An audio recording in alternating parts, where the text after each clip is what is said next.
La parole que je voudrais partager aujourd'hui, ça s'appelle le déni, le doute et l'évidence. ijambo ngiye kuba paritaje uyu munsi riravuga ngo lodeli ubwo ni nk'ubuhemu ugujijinganya n'ubworoherane. Ok. Il y a 3 semaines, j'ai fini la lecture de la Bible et donc j'ai recommencé au début, à la Genèse et à l'Exode.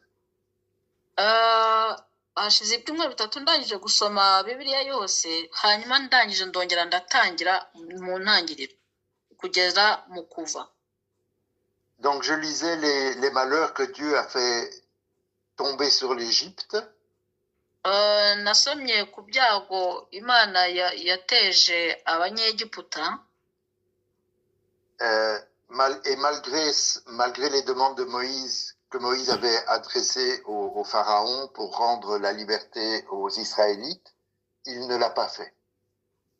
Nubwo Moïse yagendaga asaba Abisirayeli ngo abanyegiputa kugira ngo baribere ubwoko bwabo donc butahe, uko Moïse yabasabaga ntago babikoraga.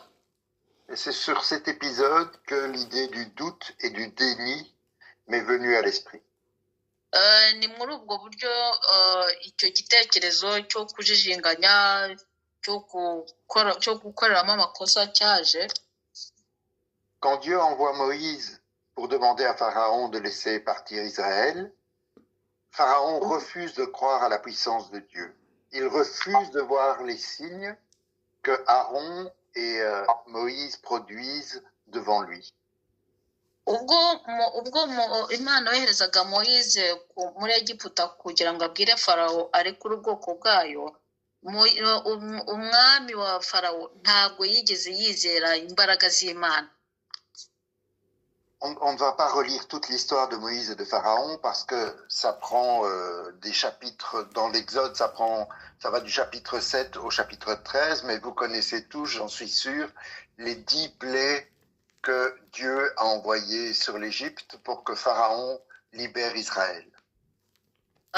Ntabwo turi busome histoire yose ya Moïse na Farawo kuko murayizi kuva kuri chapitre 7 à 13, kuko murayizi kuva kuri chapitre 4 kugera ku 13. Chaque fois qu'un malheur s'abat sur l'Égypte et sur son peuple, le dernier verset de ce chapitre est presque toujours le même. Uko ibyago byagendaga bifurapa abanyegiputa, ubona ko buri gihe kurangiza buri chapitre usanga buri gihe bigenda bisa. Je peux vous en lire quelques-uns, on va pas tous les dire. Nshobora kubasomera bimwe na bimwe ariko ntabwo byose ariko turi busome. Mais les magiciens d'Égypte en firent autant par leur pratique occulte. Le cœur de Pharaon s'endurcit et il n'écouta pas Moïse et Aaron, ainsi que l'avait dit l'Éternel. L'Éternel endurcit le cœur de Pharaon et il ne crut pas Moïse et Aaron, comme l'avait dit l'Éternel. Et une autre fois encore, le cœur de Pharaon s'endurcit et il ne laissa point partir les Israélites, selon ce que l'Éternel avait dit par l'intermédiaire de Moïse. Encore un autre, Moïse et Aaron firent tous ces prodiges devant le Pharaon. L'Éternel endurcit le cœur de Pharaon, qui ne laissa point partir les Israélites hors de son pays. Ça revient tout le temps. Donc murumva ko uko aho na Moïse bagendaga bakorera ibimenyetso n'ibitangaza imbere y'umwami wa Egiputa. Umwami wa Egiputa akomezaga akanangira umutima, ugasanga Imana irongera ibateje ibihano, donc biragenda bigaruka bisa. Dieu savait que Pharaon ne céderait pas facilement devant les signes qu'il envoyait par Moïse. Imana yarizi ko Farawo atari bubashe kurekura ubwoko bw'Abisirayeli komsa kugira ngo bubashe gusubira iwabo, ko Imana yamunangiraga umutima. Dès le début, il avait prévenu Moïse que Pharaon allait s'obstiner et que lui-même et que lui-même allait endurcir le cœur de Pharaon. deja mu ntangiriro imana yari yabwiye farawo donc arizi ko farawo yagombaga kuba yaca bugufi ariko imana yari bizi ko bitari bukunde kuko yari yamunangiye umutima. Dieu a dû frapper l'Égypte 10 fois pour que Pharaon cède. Imana yagombye guhana abanyegiputa inshuro 10 kugira ngo farawo abashe kurekura ubwoko bwayo. Dieu endurcit le cœur des hommes qui s'obstinent à ne pas voir l'évidence de Dieu. Imana inangira imitima y'abantu bifata mu buryo bwo kutabona ubuhangange bwayo. Et Pharaon, par exemple, il refuse l'évidence jusqu'au dernier moment. Farawo yanze ubworohere Imana yari yamuhaye kugera ku munota wa nyuma. Et même après qu'il a laissé partir Moïse et le peuple de Dieu, il les poursuit, il les persécute encore jusqu'à mourir lui-même et son armée dans la mer des gens. Même nubwo yaje kubarekura nako yabagiye inyuma ajya kubagirira nabi kugeza ubwo nawe yapfuye ndetse nabo bari bajyanye. Eh bien, c'est pareil aujourd'hui, je trouve. Ndabona ko ari kimwe n'ubu ngubu. Les malheurs ravagent le monde. Ibyago bigwiriye iyi si dutuyemo. Il y a des guerres, des catastrophes naturelles, des épidémies, des famines, exactement comme au temps de Moïse. Hari intambara, hari ibiza byateye byizanye bitewe n'ibindi bibazo, mbese birasa no kuri kiriya gihe cyaba Moïse na Farawo. Et les puissants de la terre, ils font des congrès, ils font des réunions, ils promettent de mettre fin à toutes les calamités qui menacent le monde. abashinzwe ibi byose kugira ngo babikemure bakora amanama bagashaka ibisubizo bakizeza abantu ko bagiye gushyiraho iherezo kw'ibi biza byose birimo kuba muri ino si. Et pourtant, ils continuent à détruire la terre, à la piller, à l'appauvrir. Malheureusement bakomeje gukomeza kwangiza isi bakiba bakica mbese. C'est parce qu'ils ont le cœur endurci comme Pharaon. Nuko bafite imitima yinangiye nk'umutima wa Farawo. Mais ce n'est pas eux qui en souffrent le plus, c'est le peuple. Ariko ntago aba tubeshya ko babishinzwe bagiye kubikora barangiza bakanahemuka bagakora contraire. Bo ntago ari bo bababara, hababara abaturage. Que ce soit Pharaon du temps de Moïse ou les dirigeants aujourd'hui, la plupart des hommes refusent de voir les signes évidents et parfois terribles que Dieu envoie. Même tugeranyije aussi n'ibyaba Moïse tubona ko abantu bakomeje kugira imitima yinangiye none ibintu bikarushaho kuba bibi kurenza même n'ibya mbere. Kuberici, comme dit Évariste. Pourquoi? Pourquoi? Parce que l'homme se laisse mener par son égoïsme et son orgueil plutôt que par son cœur. Kubera ko umuntu ayobowe no kwikunda no gukurikira inyungu ze n'ubwiyemezi bwe aho kugira ngo arebe inyungu z'abandi. Il pense qu'il est plus fort, il est assez fort pour pouvoir changer les vérités que Dieu nous a données pour les hommes.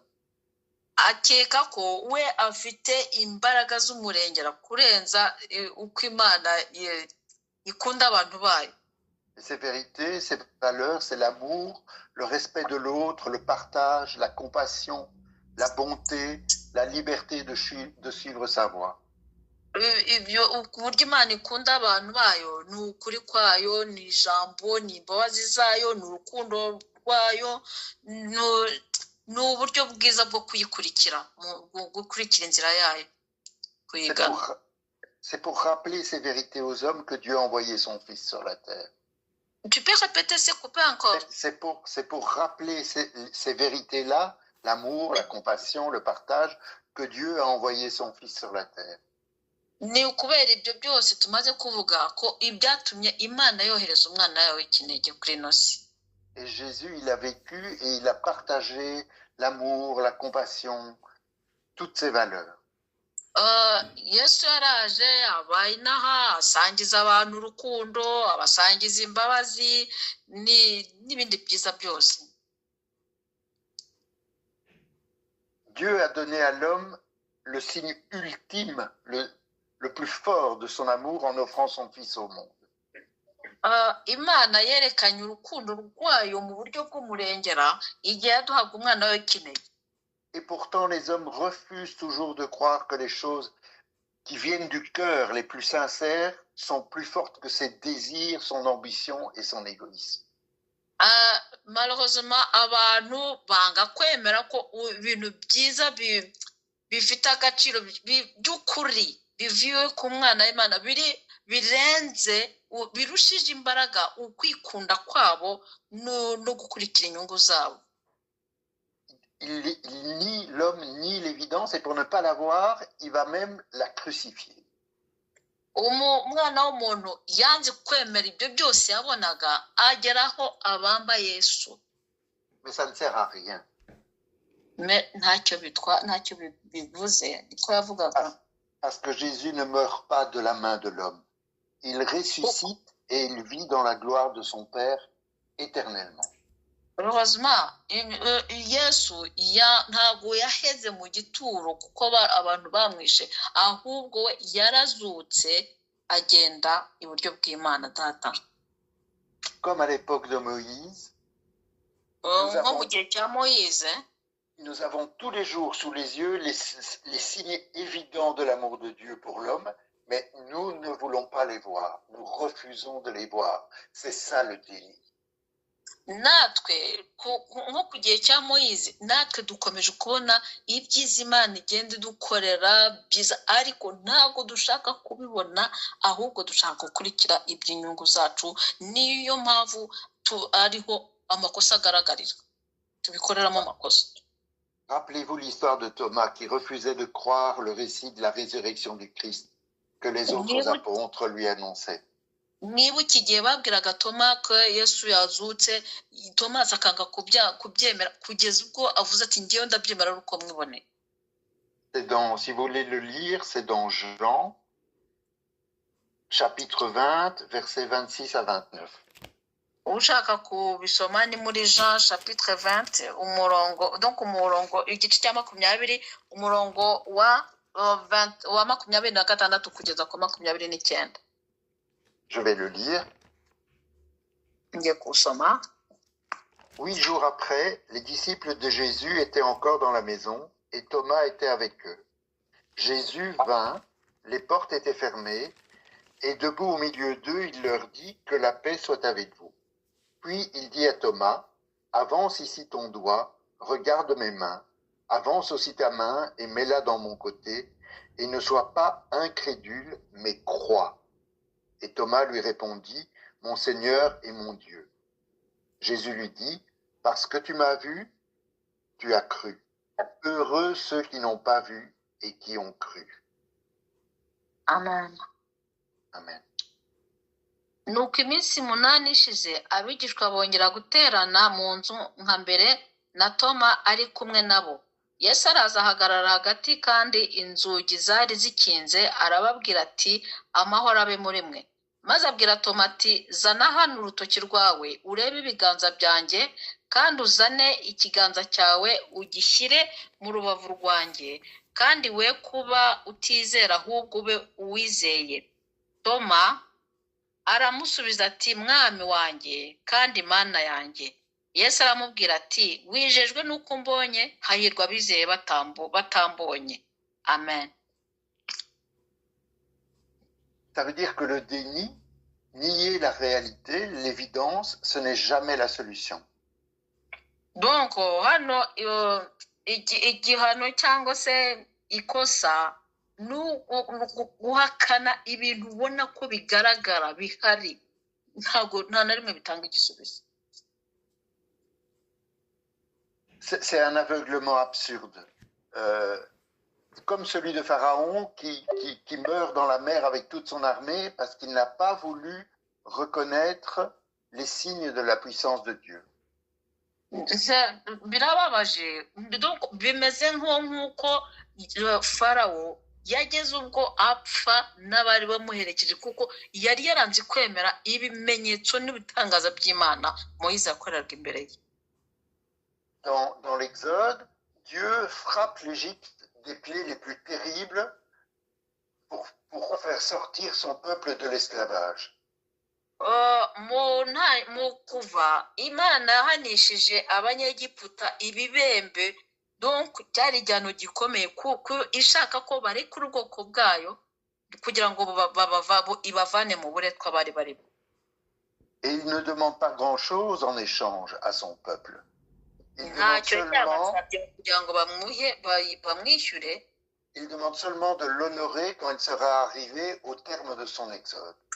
Imana yasabaga ko byonyine bayubaha mu gihe izaba imaze kubavana mu buretwa.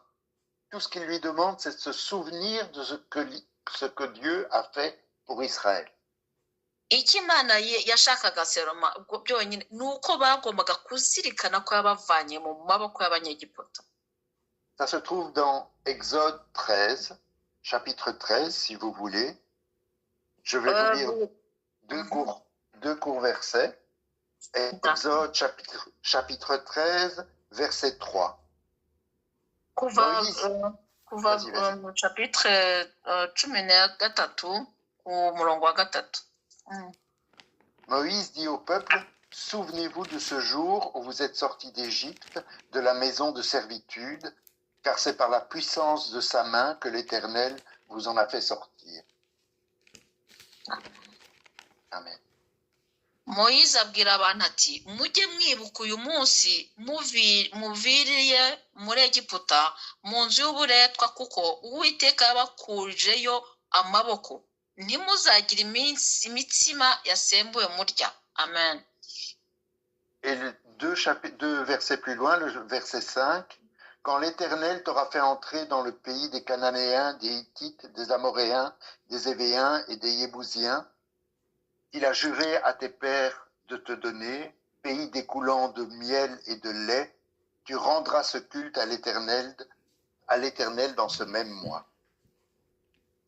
Kandi ku murongo wa 5 kandi Uwiteka nakujyana mu gihugu cy'abanyakanani n'abaheti n'abamori n'abahivi n'abayebusi icyo yarahiye n'abasekuruza bawe ko azakiguha igihugu cy'amata n'ubuki uzajya uziririza uwo muhango wera uko ukwezi gutashye. Amen. Et pourtant, le peuple d'Israël n'est pas meilleur que celui d'Égypte. Kandi ntabwo ari uko ubwoko bw'Abisirayeli bari abantu badasanzwe kurenza ubwoko bw'abanyegiputa. Pourquoi? Parce que les Israélites aussi, ils ont assisté avec Moïse à la puissance que Dieu faisait tomber sur l'Égypte. Kubera ko n'Abisirayeli nabo bajyaga bagira ukujijinganya ku mbaraga z'Imana Imana akoreshaga Moïse muri Egiputa. Et pourtant, ils doutent encore de l'amour de Dieu pour son peuple. N'ubu barongera bakagira ukujijinganya ku rukundo rw'Imana ku bantu bayo. Et dès qu'ils sentent un danger les menacer, les Israélites se retournent contre Dieu et ils s'en prennent à Moïse. Iyo babaga bagize ikibazo runaka bahitaga bahindukirana Moïse bagatangira kumusarana. Niba ariko navuga. On va lire, si vous voulez bien, dans Exode 14. Twajya mu kuva 14. Les versets 10 à 12. Kuva ku murongo wa 10 kugera ku wa 12. Le Pharaon approchait. Les Israélites levèrent les yeux et voici que les Égyptiens s'étaient mis en marche derrière eux. Et les Israélites furent remplis de crainte et crièrent à l'Éternel. Ils dirent à Moïse, « Est-ce parce qu'il n'y a point de tombe en Égypte que tu nous as emmenés pour mourir au désert? Que nous as-tu fait en nous faisant sortir d'Égypte? N'est-ce pas là que nous te disions en Égypte, laisse-nous servir les Égyptiens, car mieux vaut pour nous de servir les Égyptiens que de mourir au désert. »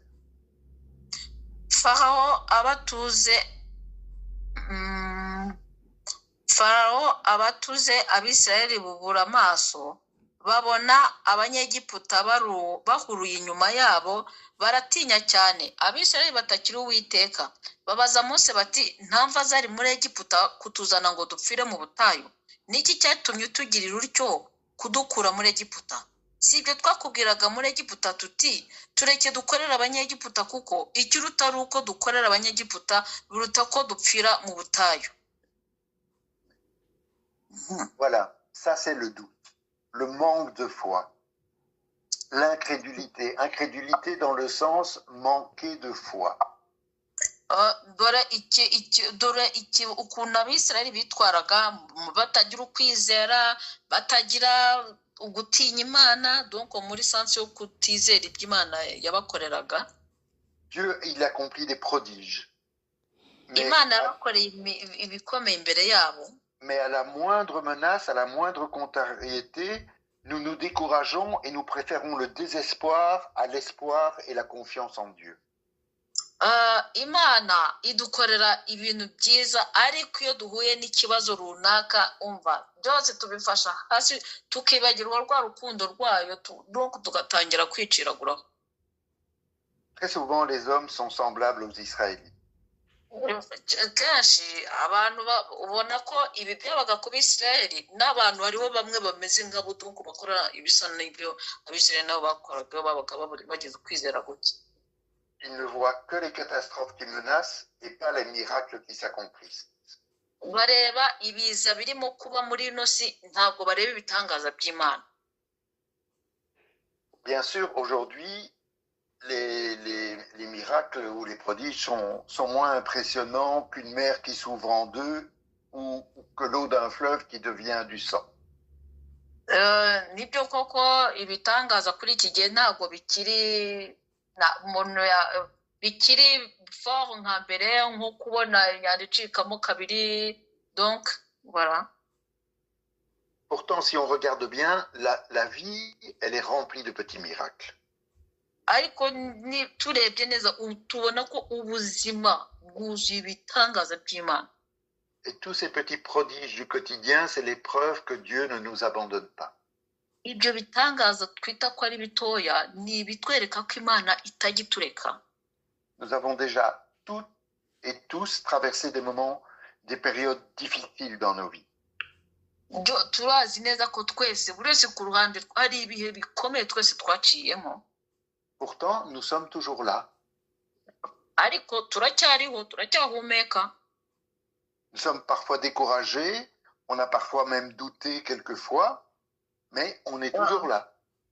Akenshi hari usanga twacitse intege ari ukubona mbese tumeze nk'aho byaducanze ariko turacyahumeka turacyahari. Et pour moi, c'est le plus grand prodige que Dieu a fait. Kuri njyewe ni igitangaza gikomeye Imana yankoreye. Il ne noie pas dans la mer les gens qui nous font du mal. Il ne fait pas tomber des euros du ciel quand on a des problèmes d'argent. Ntabwo ireka abantu ngo babe noye mu mazi nta nubwo imanura amafaranga y'amayero ngo atombe agwe aturutse mu ijuru atugweho. Il fait beaucoup plus que ça. Il nous fait vivre. Imana ikora ibirenze ibyo kuko itureka tukabaho iraturinze turacyahumeka.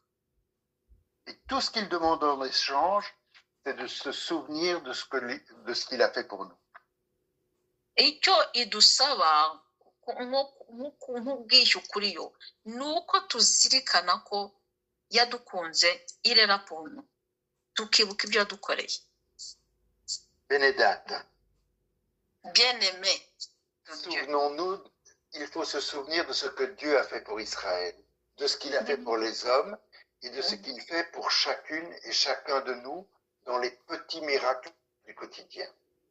Birakwiye ko twibuka ibyo Imana yakorera Abisirayeli, tukibuka ibyo Imana ikorera abantu, tukibuka ko n'ibyo dukorera kuri ubwacu twebwe.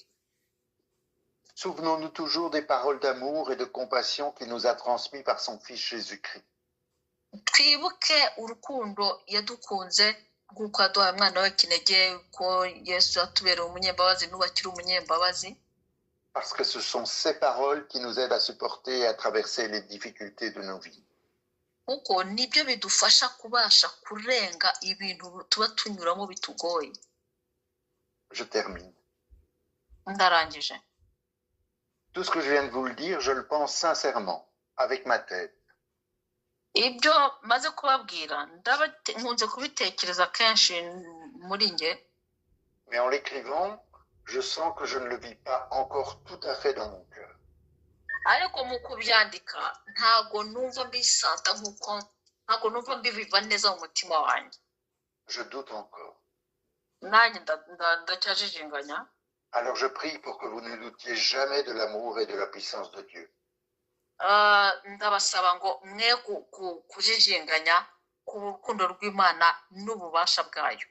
Et je prie aussi pour que le doute qui est en moi encore disparaisse un jour et que l'évidence de l'amour de Dieu entre aussi dans mon cœur. Nanjye ndasaba ngo kujijinganya kundimo kumvemo burundu, ahubwo mbone ububasha bw'Imana, urukundo rwayo ruba mu mutima wanjye.